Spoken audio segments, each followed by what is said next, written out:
So, can you share with us your experience as a Black dance teacher in Seattle and how you've navigated the dance community here? So I would say I've thought a lot about that question. That's one of the reasons why I wanted to do this interview, Mm. and we could literally do a whole part two of this. Yeah. Um, but you know, I think that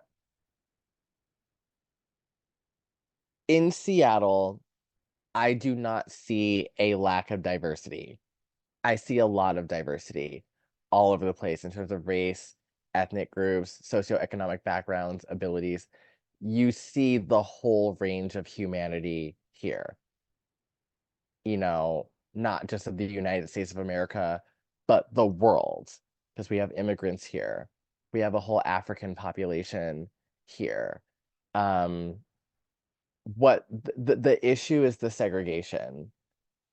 And so when we talk about like lack of diversity, there isn't a lack of diversity. It's just like where are people being pushed to in terms of like, the redlining, and then also just like where people feel safe, where people feel at home. Um, I'm a Black male dancer, and at pretty much every dance studio that I teach at, there's a lack of Black male children. And the one studio that I know of, I don't teach there, but like the one studio that I've seen having the most Black male children is Northwest Tap Connection.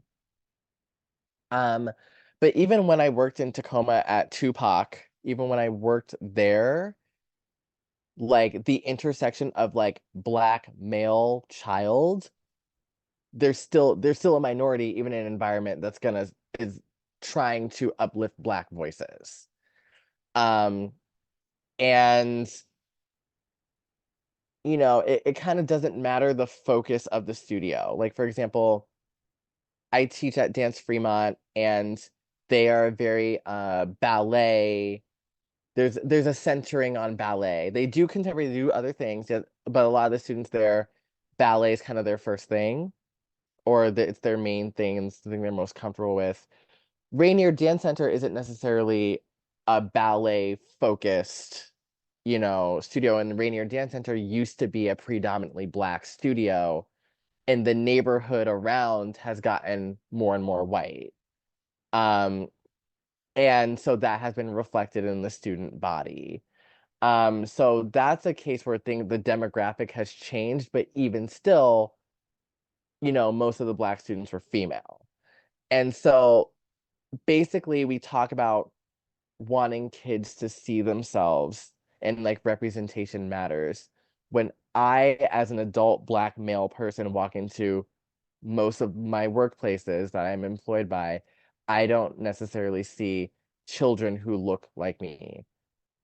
And that doesn't mean I can't relate to a child just because of their skin color. Like I can pull and relate to anybody on like several things. Um, but I think in terms of that experience of when you walk down the street, that surface level sort of assumptions that we all place onto everybody, and those types of experiences, I'm working with people both alongside of me as coworkers and people who I'm coaching and teaching who just aren't having that specific social experience in the world. Um, and there have been so many moments where it's like, I I mean, I would say I don't know. I can never know what is in somebody's heart and mind. I can't make assumptions about how people grew up. I can say things that have felt like microaggressions. I don't know whether they were or not, because there's no way to prove it. However, the fact that sometimes people can't even see it, right? Or the fact that it could even look like that, I've had to explain. And there's a lot of things I haven't said because there are so many times where I'm like, I could explain it to you, but it's almost like I'm in a lot of spaces, a lot of studios where it's predominantly white and female. And like the way that we are socialized is so different. It's not our fault. It's nobody's fault.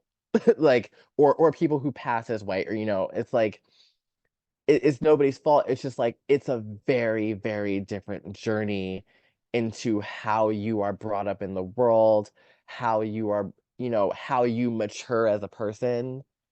And like that all has to do with like dance training and studio culture and like everything. And because as you come up, there's this idea like you are being socialized, you're being brought up, like school, dance studio, all these things that you do, church, all these different things that you're brought up in, like depending on, this, you're treated differently in all of that. And there's pros and cons to all of it. And just finding the common ground is a lot of work. Um, that's just socially as a person, as a human. I'm gonna go on record and say that I think that there is a bias that can happen where if you're in a space and you don't, and if there is a space where there are no Black male children, the second that a Black male adult walks into that space, I think people don't even recognize that that Black male adult was a child. And like it's so obvious, right? But it's like it's not something you're conscious of until you see it, and then that's when you notice the lack of it. And yeah, it's like I look at, and the places that I teach are wonderful. It's so wonderful. I'm now at Creative Dance Center, and I love like Creative Dance Center. And you know in all the studios that I work at, I've worked at Whidbey Island. I've worked like, all over. And it's not that there's a lack of diversity. It's not that there's a lack of people of color, because these are not all white environments by any stretch of the imagination. Yes, a lot of the people on staff might be white, but like if you look at the student body, there's a mix, but there is specifically a lack of Black. It's not a lack of people of color, but there is a lack of Black in these spaces, in a lot of these dance studios. And it's not until you go further south that you'll see more Black children. And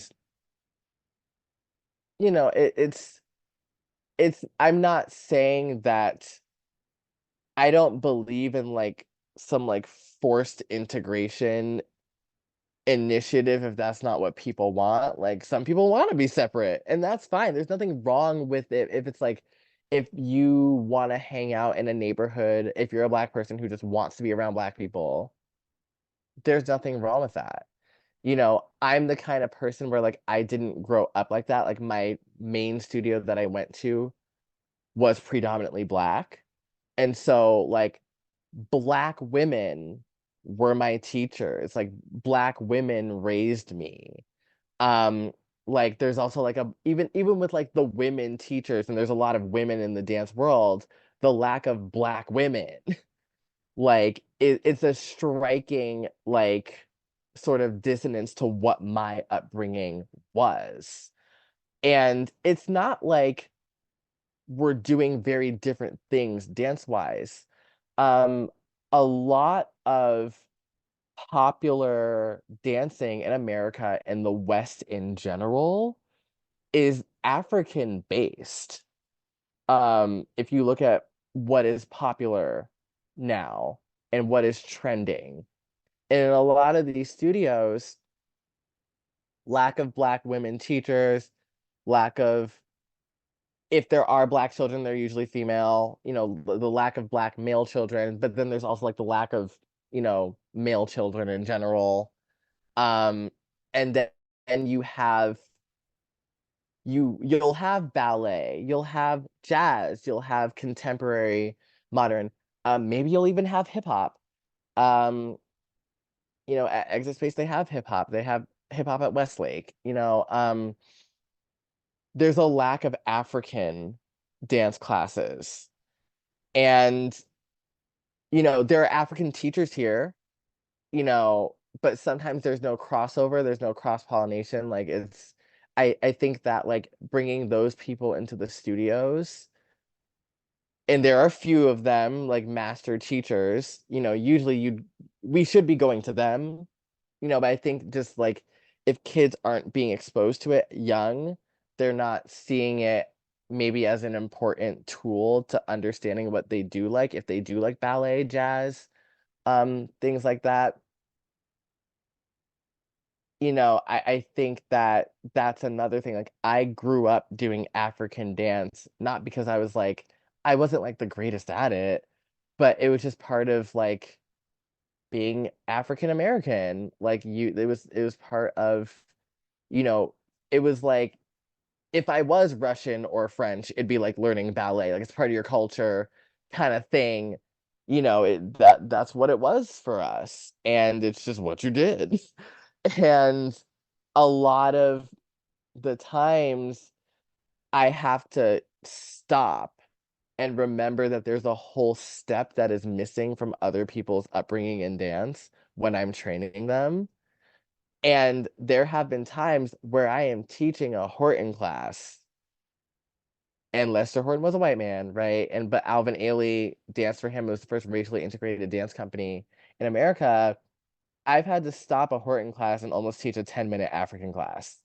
And I'm not an African dance teacher, but like it from what I know and what I can give them information wise, it's just like it will make so much more sense if they had more of that. Um, and we always talk about, that myth that ballet was the root of all dance that, has been dispelled over the past few decades and stuff like that.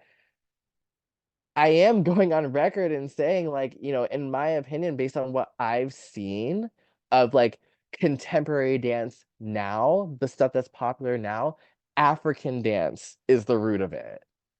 And the lack of African dance classes is astounding. And I think it's a disservice. Like, people, studios should work harder to bring that, even if it's a one class, even if it's a workshop, like bringing more of that to kids awareness, young dancers awareness, adult class takers awareness of all of this.